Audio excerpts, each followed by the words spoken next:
Entrepreneur নিউজে news প্রকাশিত হওয়ার পর উচ্ছেদ অভিযান পরিচালনা করেছেন চট্টগ্রাম সিটি কর্পোরেশন।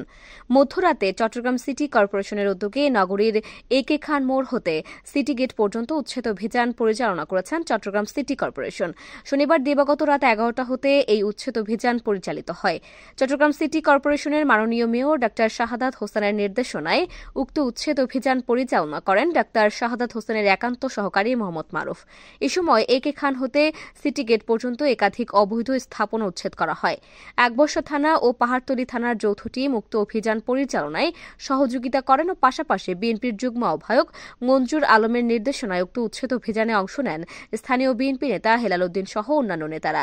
উচ্ছেদের বিষয়ে মেয়রের একান্ত সহকারী মারুফ বলেন, এই কার্যক্রম চলমান থাকবে। যেখানেই জনদুর্ভোগ সৃষ্টি হবে, মানুষের চলাচলের রাস্তা বন্ধ করে অবৈধ স্থাপনা নির্মিত হবে, সেখানে উচ্ছেদ অভিযান পরিচালনা করবেন সিটি কর্পোরেশনে। এই ব্যাপারে কোনো আপোষ নয়। এই বিষয়ে মেয়র মহোদয় সর্বদা তৎপর। এ সময় তিনি সাংবাদিকদের উদ্দেশ্যে বলেন, আপনারা এই সকল অনিয়ম তুলে ধরুন, আমরা সর্বদা আপনাদের পাশে রয়েছি। আপনারা বস্তুনিষ্ঠ সংবাদ প্রচার করবেন, আমরা আপনাদের সহযোগিতা করব ইনশাআল্লাহ। এবং তিনি এই অবৈধ স্থাপনার বিষয়ে যিনি নিউজ প্রচার করেছেন তারও প্রশংসাও করেন উপস্থিত সাংবাদিকদের মাঝে।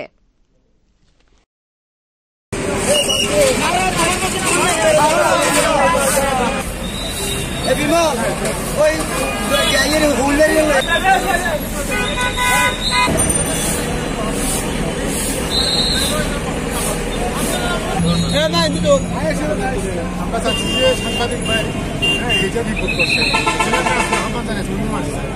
ওনাকে বিশাল বাধা ধরতে গেলে বাসা এই যে আপনার